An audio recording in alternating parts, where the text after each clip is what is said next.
আপনারা দেখছেন শিরোনাম update, powered by Misba agro product, Arambagh, Hooghly. Co-powered by Asha nursing home, new hospital road, Rampurhat, Bir. নমস্কার, আপনারা দেখছেন সংবাদ শিরোনাম। আর শিরোনাম আপডেট নিয়ে আপনাদের সঙ্গে রয়েছি আমি। নাটক শেষ হব করেও যেন কিছুতেই আর শেষ হচ্ছে না। গত 4 মে রাজ্যে বিধানসভা নির্বাচনের ফল ঘোষণার পর থেকে সেই যে তৃণমূল কংগ্রেসের ভাঙন শুরু, সেটা ফল বের হওয়ার পর যদিও বোঝাই গিয়েছিল যে তৃণমূল কংগ্রেসের ভাঙন অনিবার্য, কিন্তু তাই বলে যিনি দলটি প্রতিষ্ঠা করেছিলেন সেই তাঁর হাত থেকেই চলে গেল দলের মালিকানা।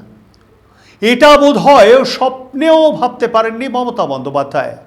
প্রথমে রিজু দত্তর সঙ্গে কোহিনূর মজুমদার, কার্তিক ঘোষ, কৃষ্ণেন্দ্র নারায়ণ চৌধুরী, পাপিয়া ঘোষরা মুখ খুলেছিলেন। তাদের শোকজ করা হয়, পরে সাসপেন্ডও করা হয়।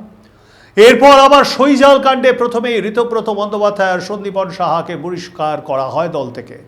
সেই দুজনই তৃণমূল কংগ্রেসের আরও 58 জন বিধায়ককে ভাঙিয়ে স্পিকারকে চিঠি দিয়ে প্রধান বিরোধী দল হয়ে যায়, যেখানে বিরোধী দলনেতা হন ঋতব্রত, যা স্বপ্নেও ভাবতে পারেননি দলের প্রতিষ্ঠাতা মমতা। এই মুহূর্তে দলের মধ্যে প্রতিষ্ঠাতা সদস্য হিসেবে মাত্র গুটি কয়েক নেতাই রয়ে গিয়েছেন। বাকি সকলেই হয় মৃত বা দল ছেড়ে অন্য কোনো দলে চলে গিয়েছেন।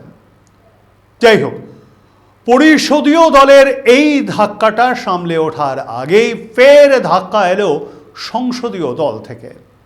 সেখানে বারাসতের সাংসদ ডাক্তার কাকুলি ঘোষ দস্তিদারের নেতৃত্বে এক ঝাঁক সাংসদ বিদ্রোহ ঘোষণা করলেন।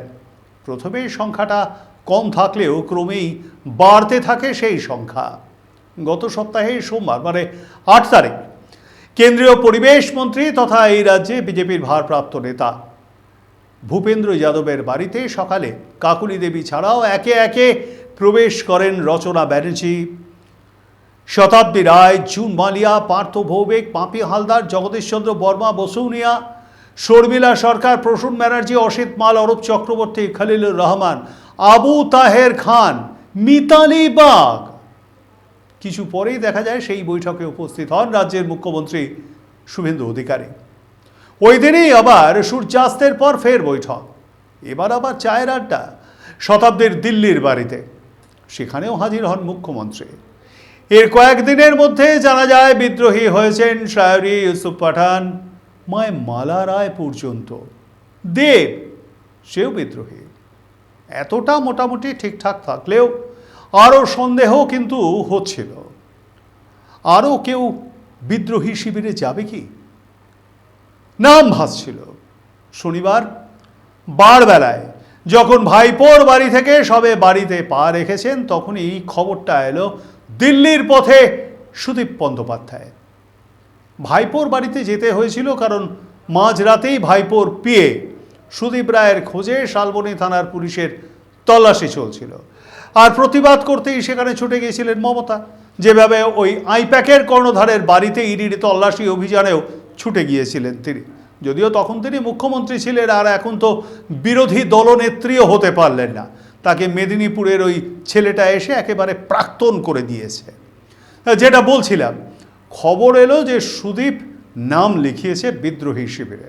শুধু তাই নয়, আরও পর আস্তে আস্তে খবর আসতে থাকে বিদ্রোহী এই শিবিরের নেতা হতে চলেছেন অভিজ্ঞ সাংসদ সুদীপ বন্দ্যোপাধ্যায়ই। সেই 1998 সাল থেকে টানা সাংসদ। প্রথমে সাবেক কলকাতা উত্তর পশ্চিমে, পরে ডিলিমিটেশনের পর কলকাতা উত্তরের সাংসদ। তারও আগে 1987 সাল থেকে বউবাজারের বিধায়ক ছিলেন, যদিও তিনি কংগ্রেসের বিধায়ক ছিলেন তখন 1987, 1991 এবং 1996। মাঝে 2004 সালে কংগ্রেসের সমর্থনে নির্দল প্রার্থী হয়ে কলকাতা উত্তর পশ্চিমে প্রতিদ্বন্দ্বিতা করেন। কারণ সেই বছরের নির্বাচনে মমতা বন্দ্যোপাধ্যায় জঙ্গিপুরে প্রতিদ্বন্দ্বিতা করার কথা বলেছিলেন তার সুদীপ্তাকে।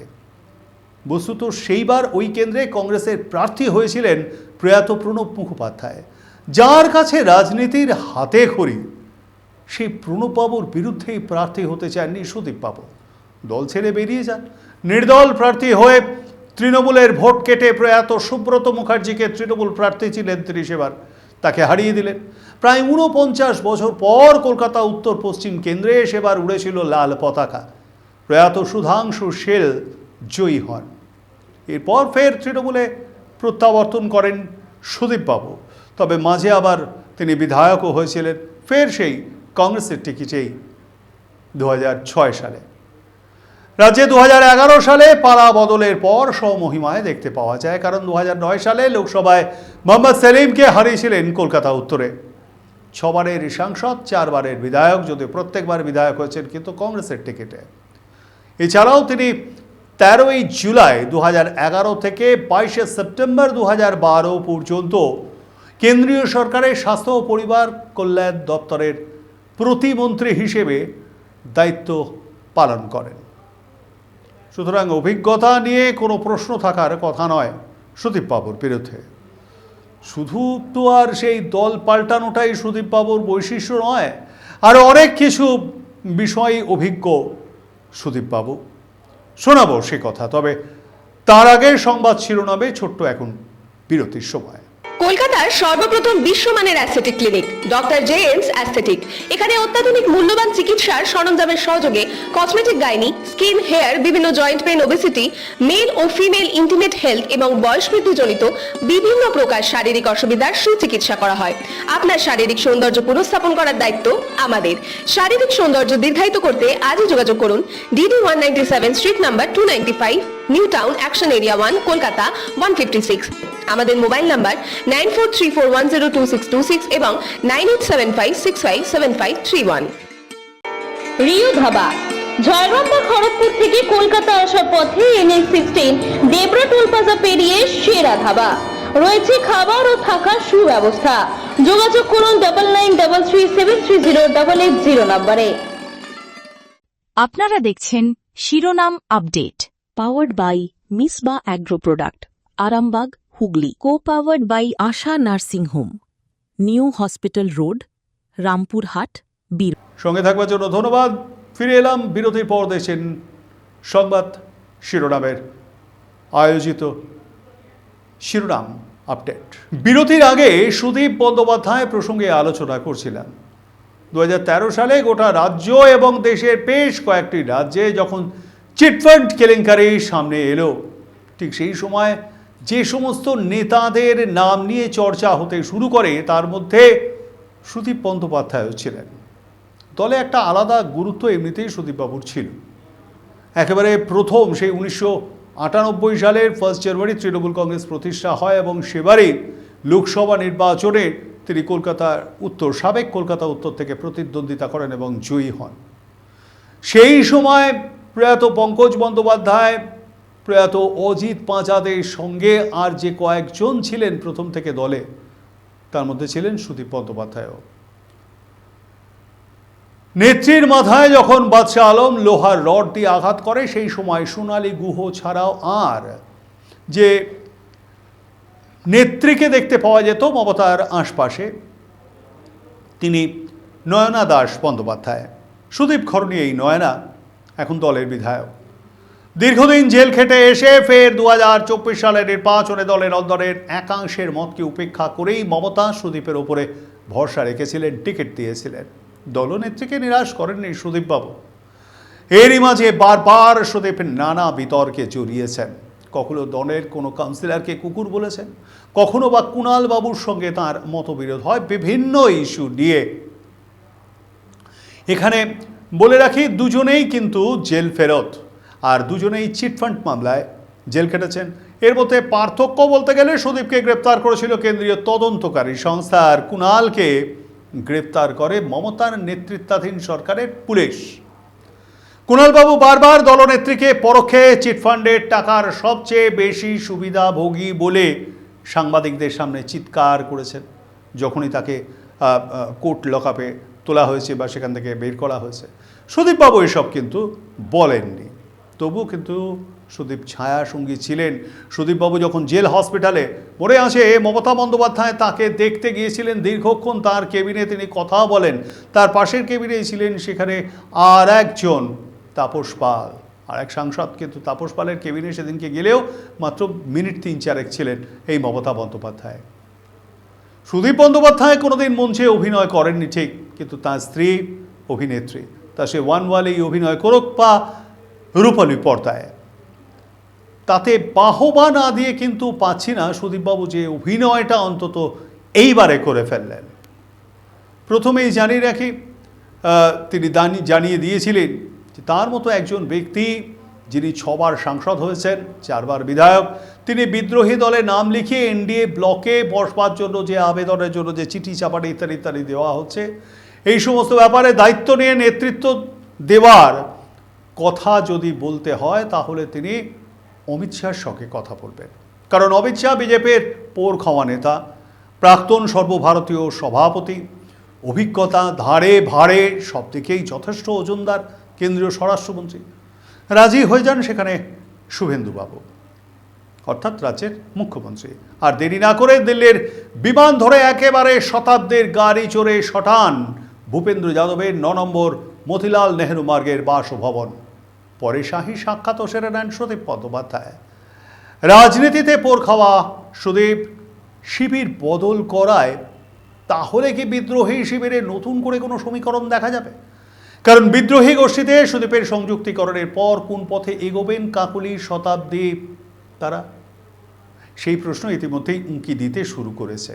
সূত্রে খবর, তৃণমূলের সংসদীয় দলে নিজেদের সংখ্যাগরিষ্ঠতা প্রমাণ করতে সোমবার লোকসভা স্পিকার ওম বিড়লাকে চিঠি দিতে পারেন বিদ্রোহীরা। তার আগে ফের এক প্রস্তাব বৈঠকে বসছেন বিদ্রোহী শিবিরের নেতা নেত্রীরা। তবে এত কিছুর পর এতদিনে মমতা হয়তো খুশি, কারণ তাঁরই তৈরি করা দলের নেতা হতে চলেছেন তাঁরই একদা বিশ্বস্ত সৈনিক সুদীপ্তা। যদিও দলের মালিকানা থাকছে না কালীঘাটের নেত্রীর কাছে। আবার এটা ভেবেও খুশি যে আরও একটা অভিযুক্তকে পাঠানো গেল বিজেপির শিবিরে। যতদিন তিনি ছিলেন যথেষ্টই জ্বালিয়েছিলেন, এমনটাই মনে করেন মমতা বন্দ্যোপাধ্যায়। এবং সেটা 2004-এ যখন লোকসভা নির্বাচনের আগে সুদীপ বাবুর দল প্রার্থী হন কংগ্রেসের সমর্থনে কলকাতা উত্তর পশ্চিমে, তখনই কিন্তু মমতা বন্দ্যোপাধ্যায় সেটা জানিয়েছিলেন। তা এখন বিদ্রোহী শিবিরের এই নেতারা সংসদের আসন বদল করে কি এনডিএকে সমর্থন জানাবে নাকি বিজেপিতে তারা সরাসরি যোগ দেবে? যদি দ্বিতীয়টি হয় তবে দলের নিচু তলার কর্মী এবং যারা সংঘ পরিবার থেকে উঠে আসা তারা মেনে নেবেন তো, নাকি অতীতের সব কিছু ভুলে গিয়ে নতুন একটা দিন তারা শুরু করবেন একই পদ্মে হাত দিয়ে আর স্লোগান তুলবেন জয় শ্রীরাম? শোনা যাচ্ছে 28 জন তৃণমূল সাংসদের মধ্যে 19 জনই বিদ্রোহী ছিলেন, সুদীপ বাবুকে ধরলে 20 জন। আর আমি যখন এই বার্তা আপনার কাছে পৌঁছে দিচ্ছি তখন সেই সংখ্যাটা 22 হয়ে গেছে, এমনটা দাবি করছেন ডাক্তার কাকুলি ঘোষ দস্তিদার। তবে প্রশ্ন তো আসেই, এই বাকি দুজন কারা? এই প্রশ্ন নিয়েই শেষ করছি এখনকার শিরোনাম আপডেট। কেমন লাগছে আমাদের এই অনুষ্ঠান? কমেন্ট বক্সে অবশ্যই জানাবেন মতামত। লাইক, শেয়ার, সাবস্ক্রাইব করতে ভুলবেন না। আজ এ পর্যন্তই। দেখতে থাকুন সংবাদ শিরোনাম। নমস্কার। এ মার্ট, গোবিন্দপুর, দাঁতপুর, হুগলি ও কলেজ মোড়, ধনিয়াখালী, হুগলি। শপিং এর স্টাইল, দামে স্মাইল। একই ছাদের তলায় বড় থেকে ছোটদের পোশাক ও অন্যান্য সামগ্রী সুলভ মূল্যে পেতে আজই যোগাযোগ করুন 9892628243 এই নম্বরে। হুগলি ডানকুনি হোটেল রোদ্দুর রয়েছে এসি রুম, ব্যানকুয়েট হল, সুইমিং পুল আর সেলফি পয়েন্ট। এখানেই শেষ নয়, জন্মদিন অ্যানিভার্সারির জন্য বিশেষ আয়োজন, সাথে রয়েছে দাওয়াতের স্পেশাল বিরিয়ানি। তাই দেরি না করে এখনই যোগাযোগ করুন 9330327155 নম্বরে অথবা 933208074441 নম্বরে।